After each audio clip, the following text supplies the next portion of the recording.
পঞ্চদশ সংশোধনী নিয়েও এরই মধ্যে জামাতের আইনজীবী যেটি বলেছেন যে সংবিধানের পঞ্চদশ সংশোধনী পুরোপুরি বাতিল না করে যেসব অংশ মৌলিক কাঠামোর সাথে সাংঘর্ষিক কেবল সেগুলো বাতিল করে বাকি নীতিগত সিদ্ধান্ত নেয়ার ভার সংসদের উপর ছেড়ে দেওয়ার আর্জি তিনি জানিয়েছেন।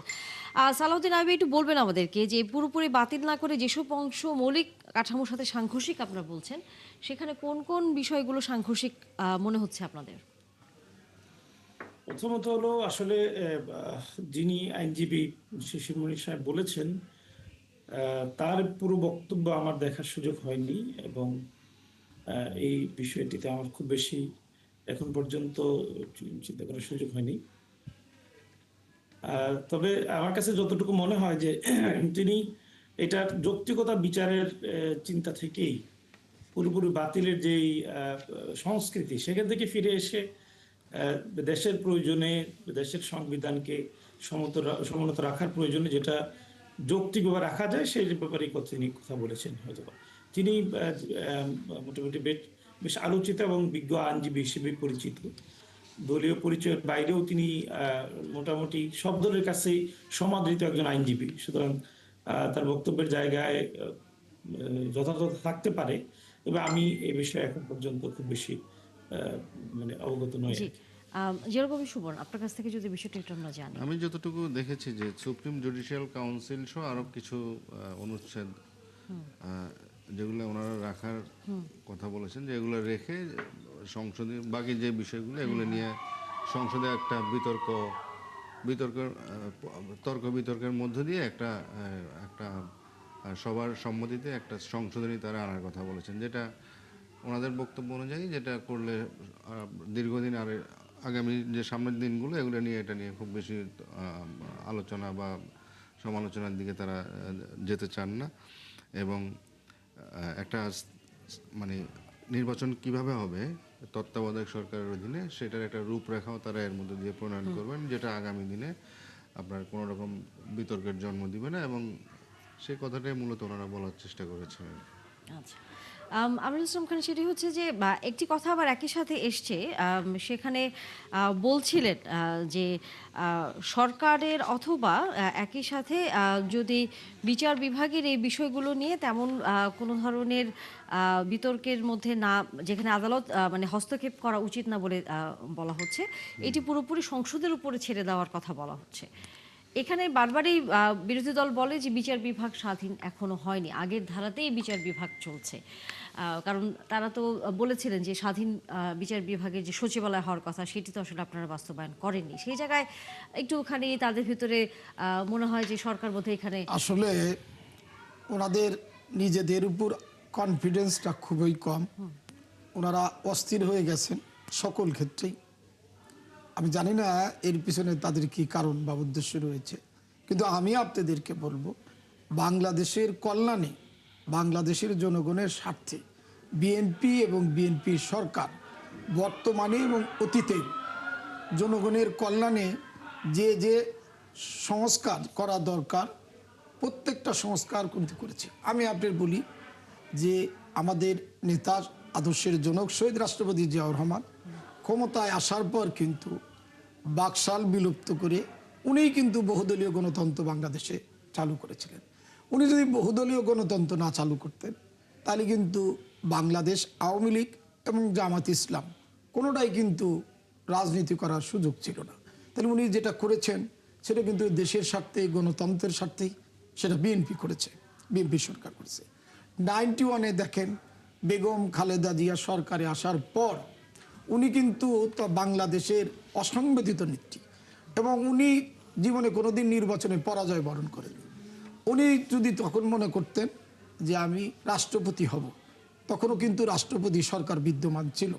উনি যদি রাষ্ট্রপতি নির্বাচন করতেন তাহলে আমার মনে হয় না ওনার ধারের কাছে কোনো প্রার্থী থাকতে পারত। কিন্তু উনি কিন্তু সেটা করেননি। জনগণের স্বার্থে, গণতন্ত্রের স্বার্থে সংসদীয় গণতন্ত্র প্রবর্তন করেছেন, সেটাও তো জনগণের স্বার্থে করছেন।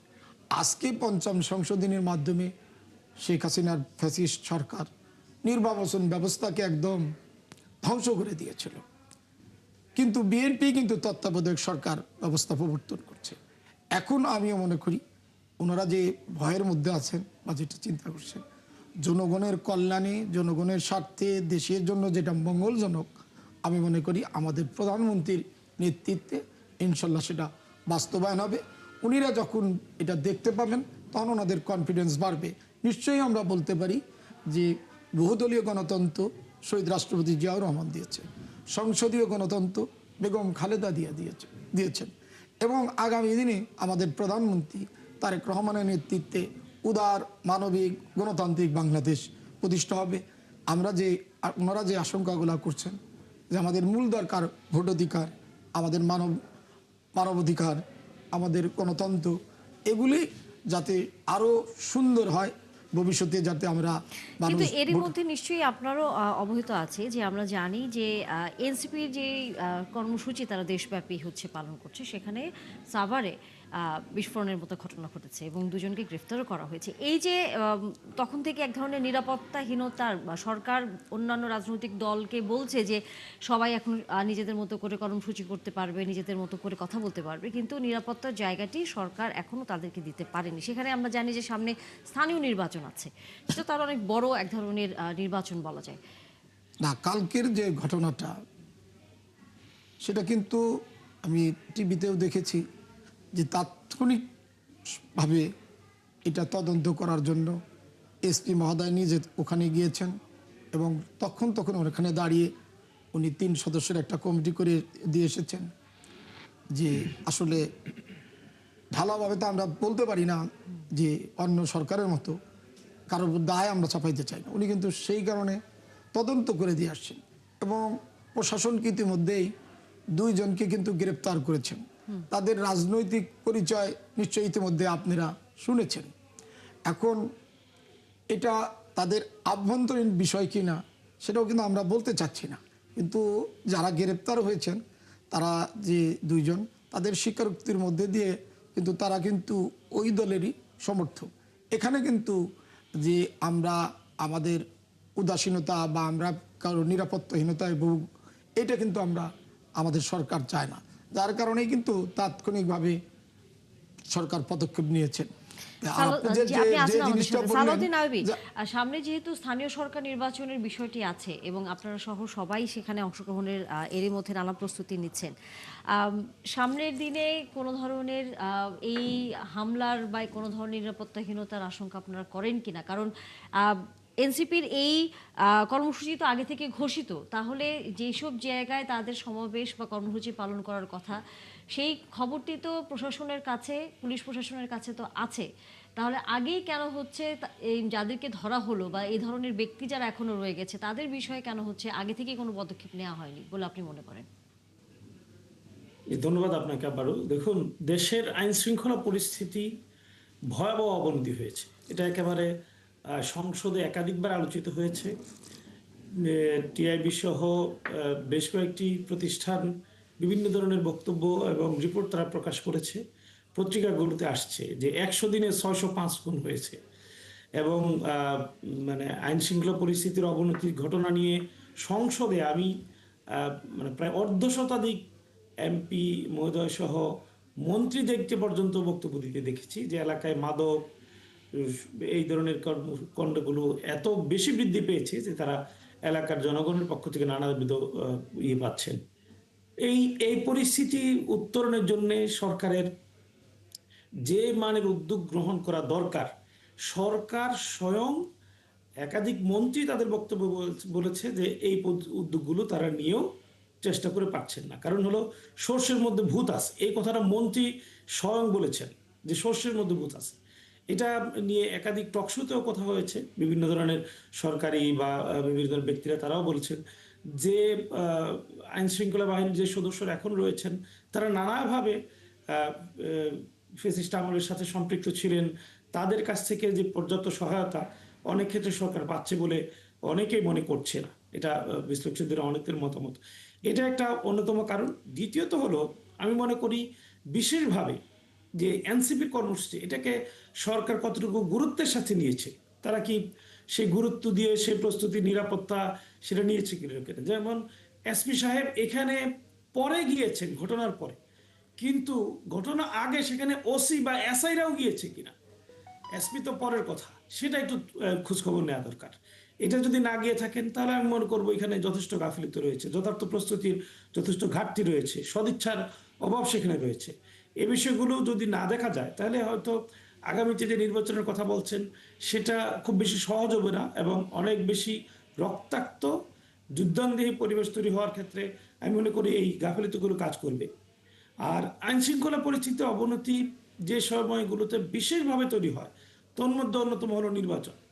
নির্বাচনকে কেন্দ্র করে এবারে একটা বিশেষ পরিস্থিতি তৈরি হওয়ার কারণ হলো, যেহেতু আওয়ামী লীগ একেবারে প্রকাশ্যে বা নাম ধরে পদধারীরা এখানে নির্বাচন করতে পারবে না, সুতরাং সরকার দলীয় অনেকেই মনে করবে যে তাদের জন্য একটা সুযোগ তৈরি হয়েছে, সুতরাং কেউ কাউকে ছাড় দিতে চাইবে না। নিশ্চিত বিজয়ের এই সম্ভাবনা কেউ নিজে থেকে ঠেলে দিতে চাইবে না। ছাড় না দেওয়ার জায়গা থেকে প্রতিযোগিতা শুরু হবে, এবং নিজেদের মধ্যেই অন্তর্কুন্দলে ইতিমধ্যেই এই সরকার আসার পরে অনেক জায়গায় দেখা গেছে নিজেদের অন্তর্কুন্দলে অনেকে খুন হয়েছেন, আহত হয়েছেন। এই ঘটনাগুলো নির্বাচনকে কেন্দ্র করে আরো বেশি বৃদ্ধি পাবে। সুতরাং সরকারের এই মুহূর্তে বিশেষ অভিযান পরিচালনা করা দরকার। তৃতীয় যে বিষয়টা আমি বলতে চাই সেটা হলো, এই সরকার এসে কেন জানি রহস্যজনক কারণে অস্ত্র উদ্ধারের মতো একেবারে আমি মনে করি খুব স্পষ্টকাতের যে ইস্যুটি, এই ইস্যুটি নিয়ে এখন পর্যন্ত কোনো অভিযান পরিচালনা করেনি, অথচ পুলিশের কাছ থেকে অস্ত্র ছিনতাই হয়েছে।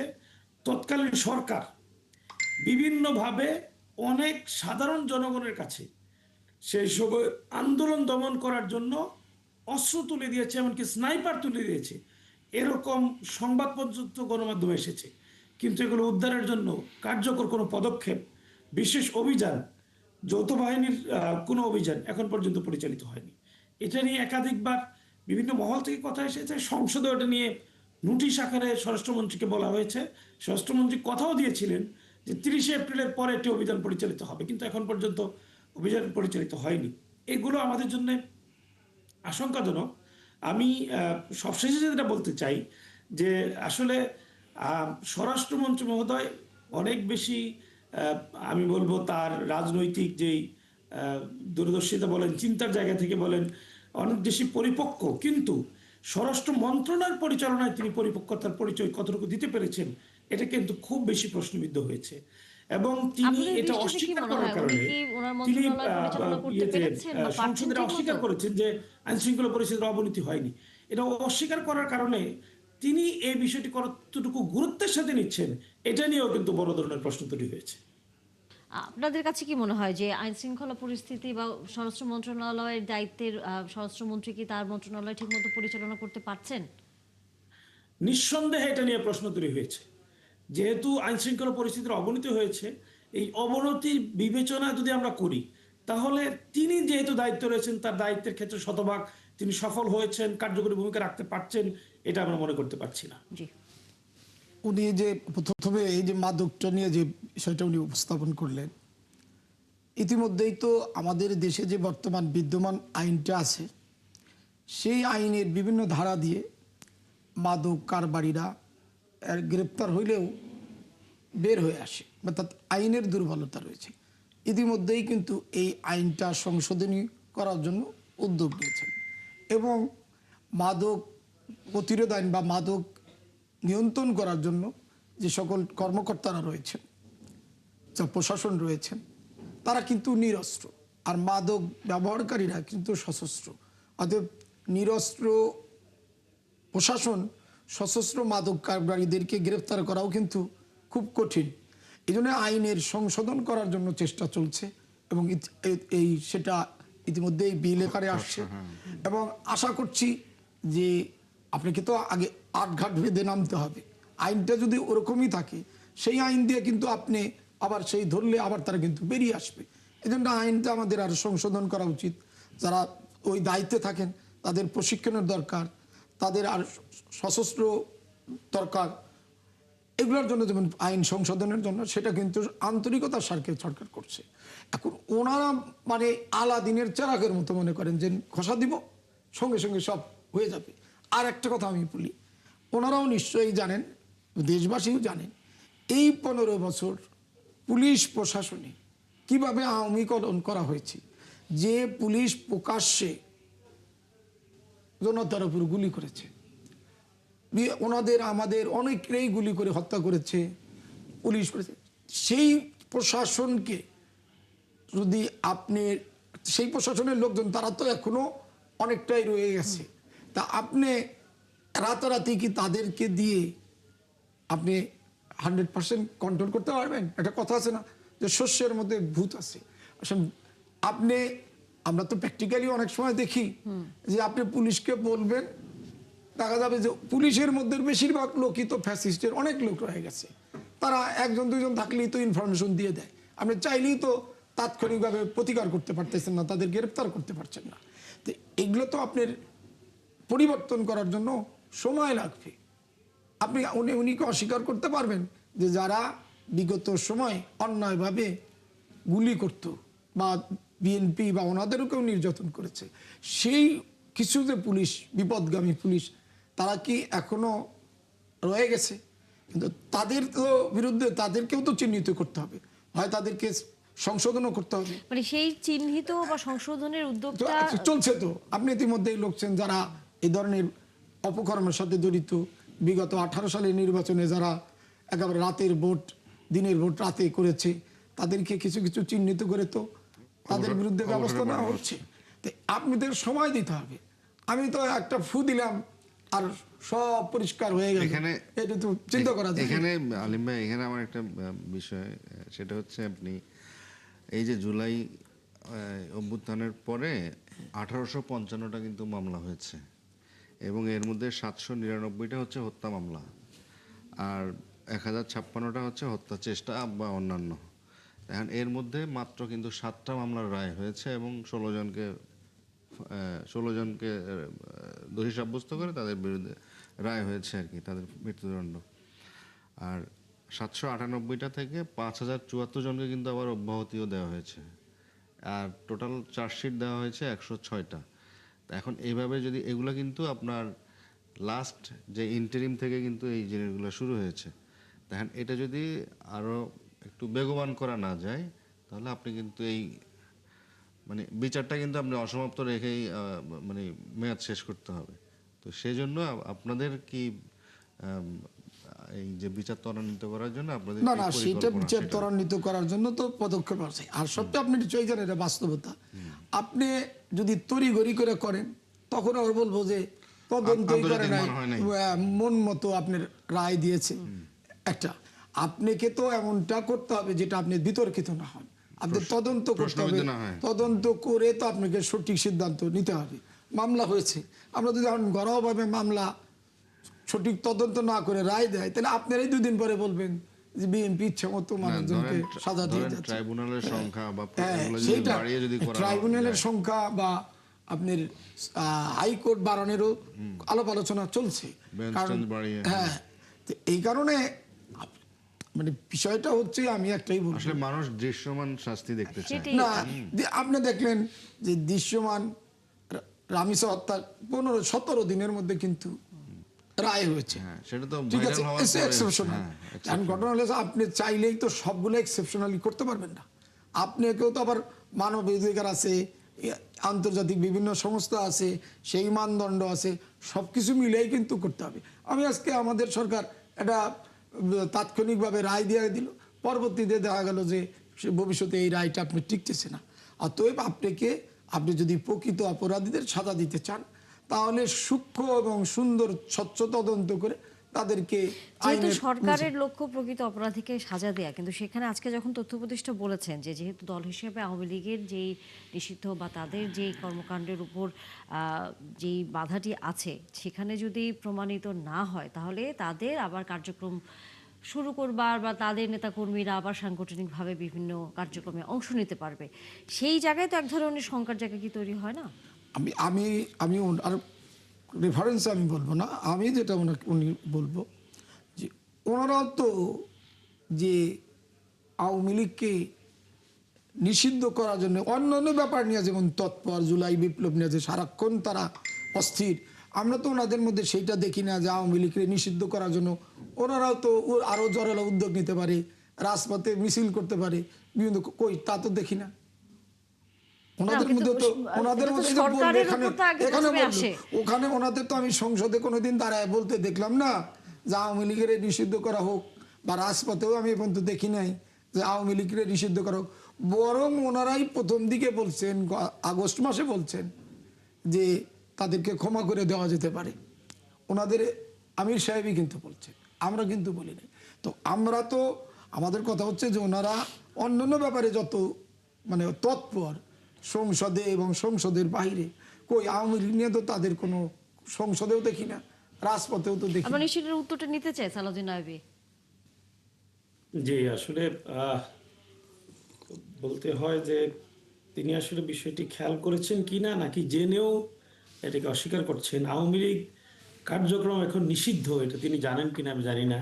সুতরাং এটা নিয়ে আবার নতুন করে প্রসঙ্গ আসার কোনো সুযোগ আছে কিনা। আর এই কার্যক্রম নিষিদ্ধ করার সময়ে যেই যারা তৎপর ছিল, অংশগ্রহণ করেছে, যেই রাতটিতে সেখানে মানে বিভিন্ন দলের নেতৃবৃন্দ উপস্থিত হয়ে তৎকালীন প্রধান উপদেষ্টার কার্যালয়ের সামনে বা বাসভবনের সামনে এই করা হয়েছিল, আন্দোলন করা হয়েছিল, সে আন্দোলনে উনি বা ওনার দল ছিল কিনা এই প্রশ্নটা তো উনি নিজেকে আগে করা উচিত, এবং সেখানে জামাত ইসলামী ছিল কিনা সেই প্রসঙ্গটা তো আসা উচিত। তিনি এভাবে যদি দেখে ওভারলুক করে তাহলে তো আমি মনে করি যে তিনি নিজের সাথে নিজে প্রতারণা করছেন। না, এটা আপনি যেটা বাস্তব বললেন, ভিন্ন। আপনি যে কোনো জিনিসই করেন সেটা কিন্তু আপনি টিকসই করতে হবে। আওয়ামী লীগই তো জামাত ইসলামকে নিষিদ্ধ করেছিল না? আবার তারা আইনের ফাঁক ফোকর দিয়েই তো বেরিয়ে আসছে। অতএব আমাদের সবারই এমন কিছু করা উচিত যেটা বেটার, ভবিষ্যতের জন্য তারা আবার কোনো কিছু সংশোধন করে তারা না আসতে পারে। এই জন্য আমাদের কথা হচ্ছে যে সব বিষয়েই তো একটু সময় লাগবে। আপনি আমাদের তো একদম আড়া দিনের চেরাগ নিয়ে আমরা বসি নাই, বা ইচ্ছা করলে আপনি কতদিন দেখেছেন যে সংসদ যেভাবে এখন চলে, কত ঘন্টা, এই 4 মাস 5 মাসে কত ঘন্টা সংসদ চলছে, এবং এতগুলি সংশোধনী আমার মনে হয় না এই বাংলাদেশে যতগুলা সংসদ এসেছে এই 4 মাসে যে সরকার যে সংশোধনীগুলো এনেছে কোনো সরকার বিগত দিনে আনছে কিনা আমার জানা নাই। কিন্তু ওনাদের শুধু একটাই জিনিস আমরা দেখলাম, আমরা সবাই জুলাই বলি, জুলাইয়ের মধ্যে দিয়ে আমাদের যে নিজেদেরও পরিবর্তন হওয়ার কথা সেই পরিবর্তন কিন্তু আমরা দেখছি না। আমরা আগেও দেখছি যে এক দল আর এক দলকে ব্লেম করা, এখনও আমরা দেখলাম সেই কালচারে রয়েছে। কারণ আপনার সেই কালচার থেকে তো আমাদের সংশোধন হওয়া উচিত। সালাউদ্দিন নাইবি, আপনি মনে হয় যুক্ত যে করছিলেন ব্লেম কিছু। করার মানে ইস্যু না, সরকার দেশ পরিচালনায় যে ব্যর্থতার পরিচয় দেয় সেটা তুলে ধরা, জাতির কাছে উপস্থাপন করা, সরকারকে সংশোধনের জন্য পরামর্শ দেওয়া, প্রয়োজনে শক্তি প্রয়োগ করা, এটা গণতন্ত্রের মৌলিক দায়িত্ব, এটা কর্তব্য। সেটা যদি পালন করা না হয় তাহলে তো একতলীয় শাসন ব্যবস্থা চলছে বলতে হবে। সেটা যদি আপনি মনে না করেন, প্রত্যাশা না করেন, তাহলে তো আপনি গণতন্ত্রে কতটুকু লালন করেন সেটা নিয়ে প্রশ্ন তৈরি হয়। সেটা যদি আপনি সুযোগ তৈরি করে না দেন, সেই সুযোগ যদি না থাকে, তাহলে আসলে একনায়কতন্ত্রের বীজ একেবারে আমাদের এখানে অতীতে যেভাবে ছিল, ফেসিবাদের যে ধারণা চিন্তা অতীতে ছিল সেটা এখনো রয়েছে, এটা একেবারে স্পষ্টতই বোঝা যায়। সুতরাং আপনি এটা বলার সুযোগ নাই যে সরকার যা করছে সব সমর্থন করা হচ্ছে না কেন, সরকার যা করছে তার সব কিছুতে সহযোগিতা করা হচ্ছে না কেন। সবকিছু দেশের জন্য আপনার কাছে মনে হতে পারে মঙ্গলজনক, কিন্তু জনগণের কাছে সেটা মঙ্গলজনক নয়। আপনি আপনার দলের লোকজনকে জেলা পরিষদে প্রশাসক বানিয়েছেন, সিটি কর্পোরেশনে প্রশাসক বানিয়েছেন, আপনার দলের লোকজনকে দিয়ে বিভিন্ন জায়গায় সরকারি বেসরকারি প্রতিষ্ঠানে একেবারে কোনো নিয়ম কানুনের তোয়াক্কা না করে ব্যাংকের একজন কর্মকর্তা বাংলাদেশ ব্যাংকের মতো জায়গায় বসিয়ে দিচ্ছেন। এটা জনগণের কাছে পছন্দ নাও হতে পারে, জনগণ তার বিরুদ্ধে বিক্ষোভে ফেটে পড়বে, রাজপথে আন্দোলন করবে। জনগণের পক্ষ থেকে জনগণের যারা নির্বাচিত প্রতিনিধি সংসদে আছে তারা জনগণের পক্ষে কথা বলবে। সেটার আলোকে আপনি আপনার গণতান্ত্রিক প্রক্রিয়াকে ধারণ করবেন, এটাই প্রক্রিয়া। এই যে বাজেট আলোচনা হয়েছে, বাজেট আলোচনার সিংহভাগ আলোচনায় বিভিন্ন মত দেওয়ার পরেও অনেক একমত হয়েছে, তবে একটা বড় অংশের ব্যাপারে বিরোধী দল দ্বিমত পোষণ করেছে, সংশোধনী দিয়েছে এবং বিকল্প প্রস্তাব দিয়েছে। সরকারও 18টা প্রস্তাবে একেবারে সুনির্দিষ্টভাবে বিরোধী দলের প্রস্তাব গ্রহণ করে সেগুলোকে সংশোধনী করেছে। তাদের একেবারে সর্বশেষ প্রধানমন্ত্রী বক্তব্যে তারা সেগুলোতে আনুষ্ঠানিক প্রস্তাবও দিয়েছে।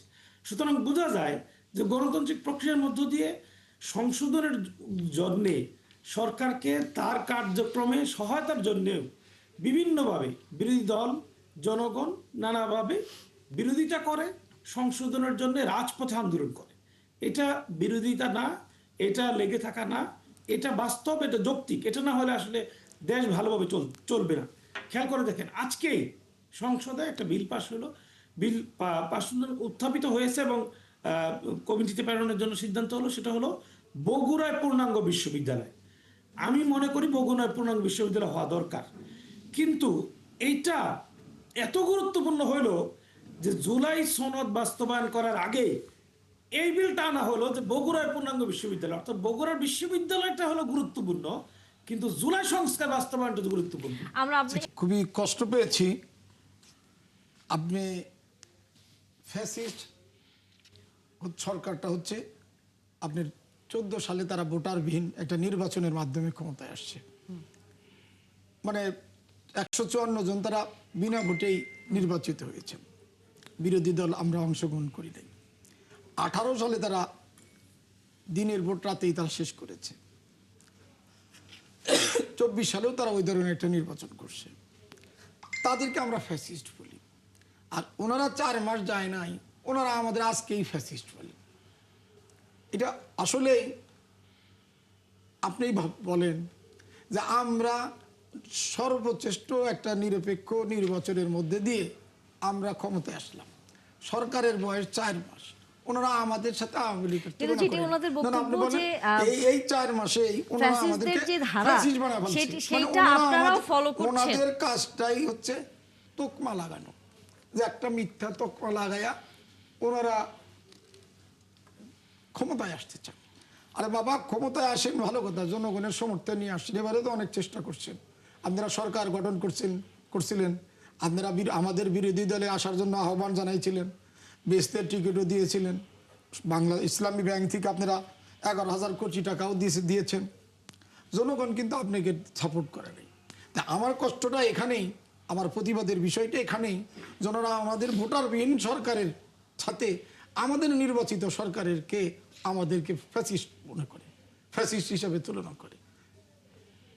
ওনারা এই যে বিগত সময়ে যে সরকার, ফ্যাসিস্ট সরকার যে কাজগুলো করেছে, আমরা নিজেরাও বাসায় ঘুমাইতে পারি নাই, ওনারাও অনেকটা বাসায় ঘুমাইতে পারে নাই। কিন্তু বিএনপি সরকার কি এই ধরনের কোনো কাজ, অ্যাক্টিভিটিস করছে? বরং আমরা বলতে পারি আমাদের সরকার আমাদের একজন এমপি মহোদয়ের ছেলের বিরুদ্ধে অভিযোগ ছিল, তাকে তাৎক্ষণিকভাবে গ্রেপ্তার করেছিল। পরে তদন্ত করে দেখা গেছে যে হয়তো উনি দোষী না, এটা ষড়যন্ত্র হয়েছে, ওনাকে ছেড়ে দিয়েছেন। তা আমাদের সরকার সকল ক্ষেত্রেই স্বচ্ছ এবং সকলকে নিয়ে, প্রধানমন্ত্রী সকলকে নিয়ে ঐক্যমতের ভিত্তিতেই কিন্তু দেশ চালানোর চেষ্টা করছেন। কিন্তু ওনারা একটাই কাজ, আমাদের ধাক্কায় ফ্যাসিস্টদের দিকে ফেলা। আপনি চাইলেই কি আমরা ফ্যাসিস্ট হব? না, আর কিন্তু আমাদের রক্তের উনি মধ্যে যেসব বরং উদাহরণগুলো আপনারা দিয়ে ফ্যাসিস্ট হইতে বলছেন, পারেন, আপনারা ফ্যাসিস্ট হইতে পারেন। আপনাদের রক্তের মধ্যে গরমিল আছে। আপনারা অনেকেই বলে 47-এ আপনারা দেশের পাকিস্তানের বিরোধিতা করেছেন, আপনারা 71-এ বাংলাদেশের বিরোধিতা করেছেন, আবার 91 সালে আমাদের সাথে নির্বাচন করেছেন, 96 সালে আমার ওখানে গিয়ে গোলাম আজম বলেছে যে দানের শীর্ষে ঠেকাইতে প্রয়োজন নৌকায় ভোট দিন। তাই আপনারাই বারবার রং পরিবর্তন করেছেন। আপনারা চাইলে আমরা ফ্যাসিস্ট হব না। আমাদের রক্ত, বিএনপির রক্তের মধ্যে ফ্যাসিস্ট নাই, বিএনপির রক্তের মধ্যে গণতন্ত্র। আমার নেতা গণতন্ত্র দিচ্ছেন, আমার নেত্রী গণতন্ত্র দিয়েছেন, আমার বর্তমান প্রধানমন্ত্রী উদার গণতন্ত্র দিচ্ছেন। আপনারা শুধু সবসময় আমরা ফ্যাসিস্ট, আর আপনারা বললেই কি জনগণ আমাদের চেনে না যে আমরা ফ্যাসিস্ট হইতে পারবো? আর এই একটাই আপনাদের এখন কথা, জুলাই সনদ। জুলাই সনদের তো আমরা বাস্তবায়ন করছি, জুলাই সনদের বাইরেও তো আরো তো কিছু প্রয়োজন দেশের জন্য আছে, সেগুলো নিয়ে আপনারা কথা বলেন না। কই সেগুলো নিয়ে তো আপনারা কথা বলতে পারেন যে দেশে আরো এইগুলি করা দরকার। তো এই কারণে এই যে দেখেন আপনার জ্বালানি সমস্যা হইল, আমাদের প্রধানমন্ত্রী ওনাদের দলের পক্ষ থেকে আহ্বান জানাইল, আমাদের প্রধানমন্ত্রী কিন্তু তাৎক্ষণিকভাবে 10 সদস্যের কমিটি করে দিয়েছে। ওখানে কিন্তু ওনাদের 5 জন দিছে, আমাদের 5 জন দিছে। চাইলে তো আমরা রেশিও অনুযায়ী আমরা দিতে পারতাম, যে আমরা 7 জন আপনারা 3 জন বা আপনারা 2 জন, আমরা যদি সংসদের সংখ্যা আসন অনুযায়ী দিতাম, কিন্তু আমাদের প্রধানমন্ত্রী তো তা করেন না। এবং প্রত্যেকটা ক্ষেত্রেই উনি একটা গণতন্ত্রকে প্রাতিষ্ঠানিক হওয়ার জন্য এবং সকলকে নিয়ে একসাথে যাতে সরকার কিন্তু সেই পরিচালনা করা জায়গায়- যায়, সেই সেই জায়গায়- কাজে। জি। কিন্তু আমরা এটা করার পরেও জি। ওনারা আমাদের তোকমা না লাগাইতেছেন কিন্তু এখন যে আমরা এটি বলবার কাকে বলে। জি। নিশ্চয়ই আপনারা 17 বছর অনুধাবন করছেন। তা কিন্তু আপনারা আজকে আপনারা আমাদেরকে বিভিন্ন ফ্যাসিস্ট জায়গায় বলে। দলীয়করণ করেছেন বলে তারা হচ্ছে সেভাবে মনে করে আচ্ছা, এখানে আমার জি। একটা বিষয় জনাব সালাউদ্দিন আইয়ুবের কাছে প্রশ্ন, সেটা হচ্ছে ধরেন আপনারাই ক্ষমতায় আসলেন, এসে ফর এক্সাম্পল, এখন আপনি যখন কোনো সংস্থায় কোথাও নিয়োগ দিবেন, কারণ আমরা দেখেছি যে আমেরিকা বা অন্যান্য দেশে যখন সরকার পরিবর্তন হয় সেখানে তাদেরও- সেখানে 4-5-6 হাজার লোক কিন্তু অটোমেটিক পরিবর্তিত হয়ে যায়। তো তাদের নিজস্ব যেই দলীয় যে এজেন্ডা বা যে কর্মসূচি এগুলো বাস্তবায়নের জন্য। তো এরকম আপনারা যদি ক্ষমতায় আসেন, তো আপনারা কি আপনাদের সার্কেলের লোকজনকে ক্ষমতায় বসাবেন না? যে ধরেন প্রশাসক বা কোথাও।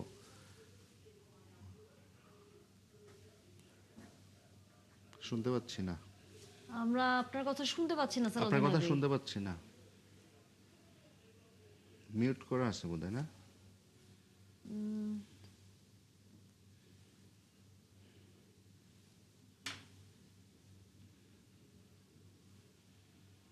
আপনার কথা শুনতে পাচ্ছি না।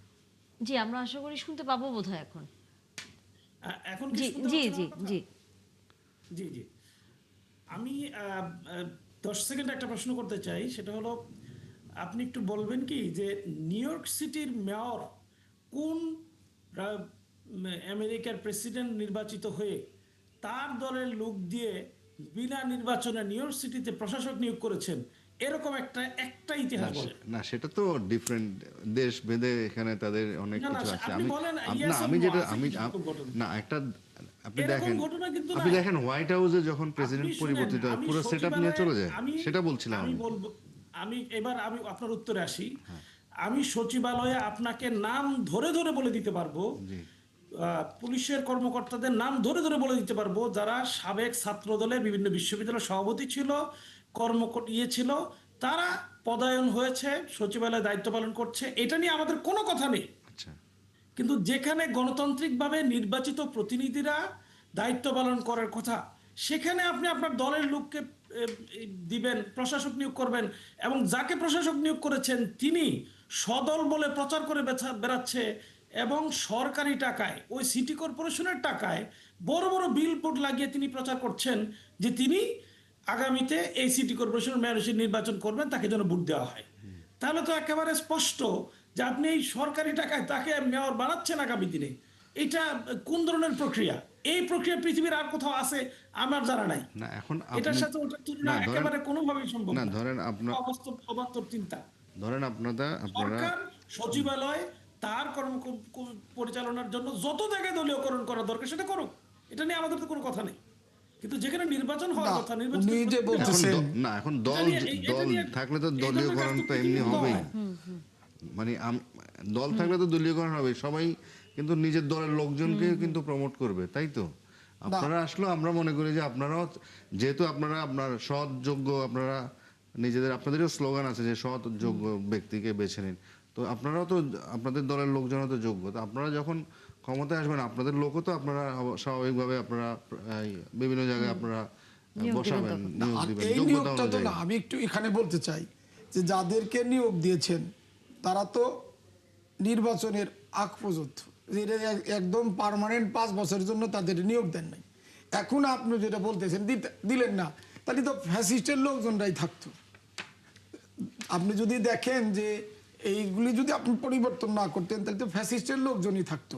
আর যাদেরকে নিয়োগ দেওয়া হয়েছে, প্রথমত বলবো আমরা যে তারা এই বিগত সময়ে তারা অনেকেই মেয়র হওয়ার মতো যোগ্য ছিল বা ভোটে অংশগ্রহণ করছে, জিততে পারে নাই।